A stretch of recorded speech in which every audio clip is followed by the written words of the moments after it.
Hello. Why professors are not replying for our emails? Understanding these factors can help you to improve your outreach strategy. How to improve your chance of getting a response from professors. Here we will see the details in this video with some sample emails. Don't forget to subscribe this channel and like the video. Wish you a fantastic career ahead and let's get started.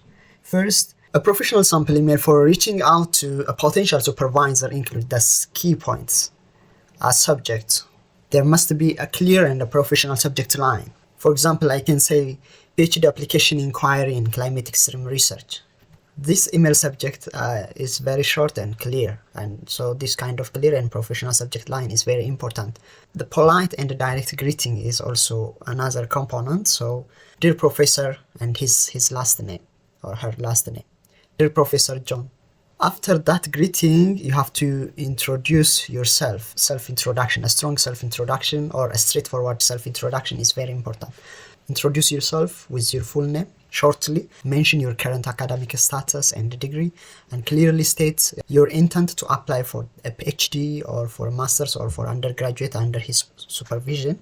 For example, I hope this email finds you well. My name is Abawakifle and I'm writing to express my interest in pursuing a PhD under your supervision in the field of climate extreme research. After giving some straightforward introduction, express the alignment of your research with the supervisor research. Alignment with supervisor research. Here you have to highlight a specific aspect of their research that interests you and show that you have read their recent work, or you can cite some papers or some projects from their work. Like, I'm particularly inspired by your work. Then write that specific research topic or project that inspire you from their work, especially if it is their recent work, it's better. This kind of a statement show the alignment of your research interest with the supervisor's research or his project. After expressing the alignment of your research with the advisor or with the supervisor research, it is very important to summarize your academic background and research experience. State the relevant background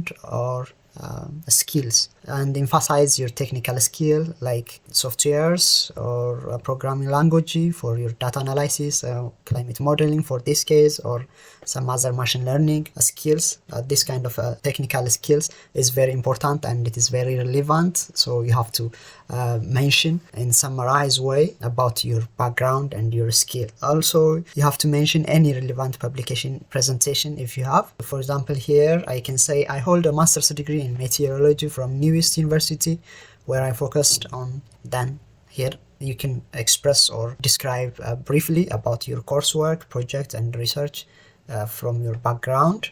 And then here, my academic and research experience have equipped me with a strong foundation in mention relevant skills. For example, Python programming language, climate modeling, XGBoost or random forest machine learning. Different machine learning that can be relevant with your study can be mentioned here, which I believe are essential for studying the impact of climate extreme on.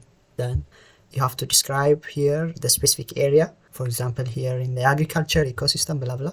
So you have to mention here your technical skill and the relevancy of that research or that project. You have to mention that one. And the research proposal idea suggests some research topic or question that align with your supervisor work and show your initiative while being open to guidance. You can say, in my recent work, I explored here. You have to express briefly about your previous research experience related to climate extreme. Just if you mentioned earlier in the previous line of a statement, no need to repeat that one again here, but you have to integrate your background skill with your future work, which has further fueled my passion for addressing critical issues surrounding climate variability and its socio-economic impact, you see. So here I'm trying to relate my background skill with the future project. So you have to have that kind of research proposal idea. And I'm particularly interested in investigating.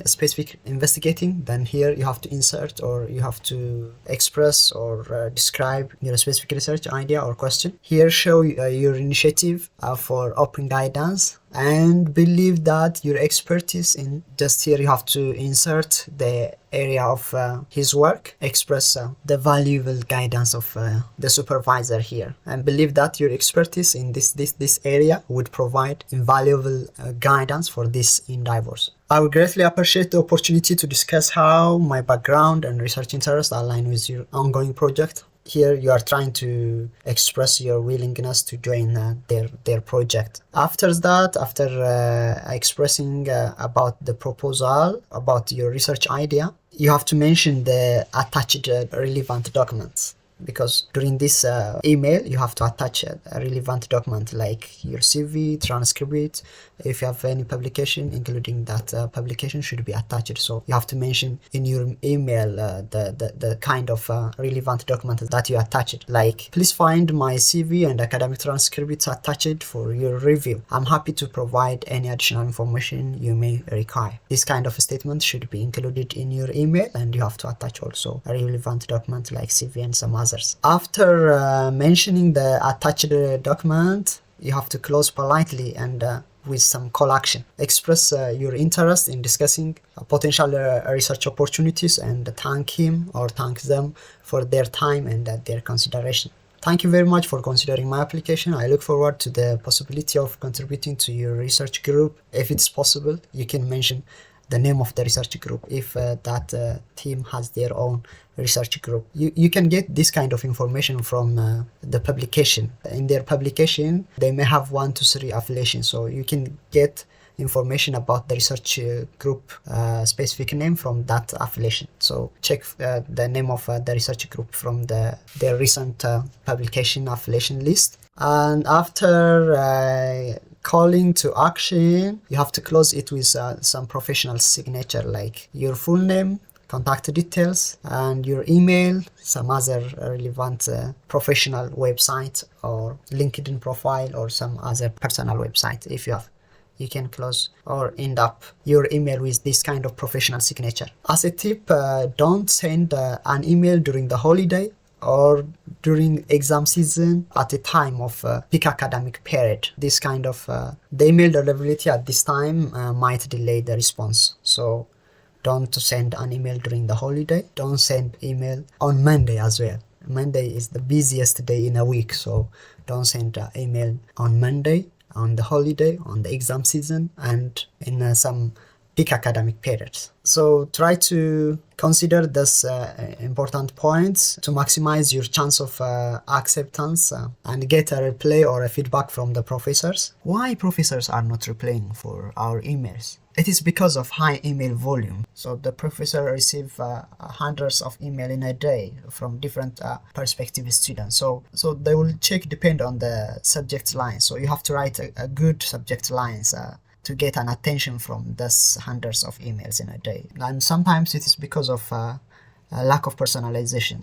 The generic email that do not specifically refer to the professor research, so they will ignore it. The reason can be different, like it can be because of the unclear purpose or weak email structure. If your email lacks a clear subject or purpose or a proper structure, it may seem unprofessional, so the professor will ignore it. They will not consider that email. Sometimes it is because of the limiting funding or the positions available. The professor may not have funding or available a PhD position at that moment. So because of that, they will not accept or reply to your email. Sometimes it's because of mismatched research interests. If your research interests do not align with the professor's work, they will not reply for you. So the professors prioritize students who complement their ongoing project. You have to try to align your research interest with a professor's work. And sometimes it's a lack of academic schedule or a busy academic schedule. They have a teaching research activity or research activity with the deadlines or granting activity or conference, so they are so busy. the email can be unintentionally overlooked during their busy periods. If you are writing emails during that busy schedule, they will not reply for you. So you have to consider their free time. Also, there is a policy or an application process. Some universities requires a formal application before professor engage with that potential student. So professor may prefer to wait until you apply through that official channel. So they will wait that process, that application process. And email deliverability issue, sometimes the emails go to spam folder, so they will not see that email. When the university email system filter your email, it goes to spam folder, so they will not check that emails that go to the spam folder.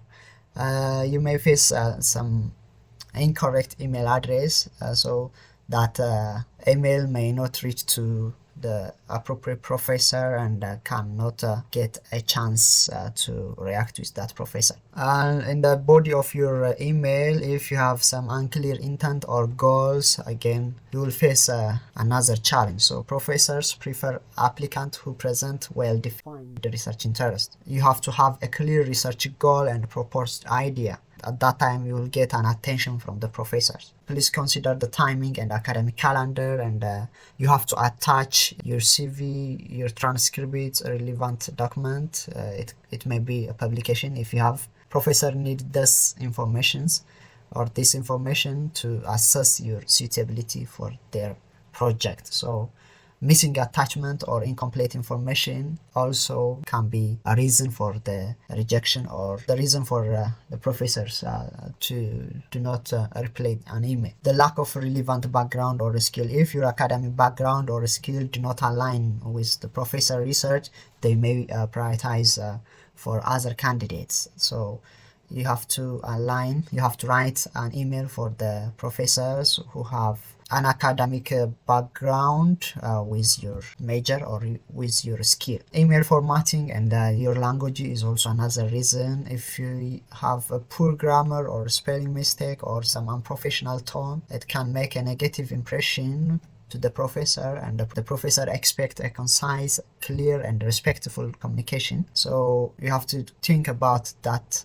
when you write an email, and try to use an appropriate formal, professional email formatting and language. So how to improve your chance of getting a response? Try to personalize your email, and you have to refer to a specific research paper or project that you admire. And a clear and professional subject line is very important. Try to use a clear subject line and keep it a clear and a concise email. Structure your email professionally and clearly state your intent, your background, and why you are a good fit for that position. You should state clearly. Follow up politely. If there is no any response after 10 to 14 days, you have to send a polite follow-up email. I hope you'll get some reply during these follow-up emails. In addition to that, you have to apply to multiple professors. Diversify your outreach. Reach out to several researchers who work aligned with your interest, and contact multiple professors as much as you can in your research interest, and refine your email for a better result. That's my recommendation to maximize your chance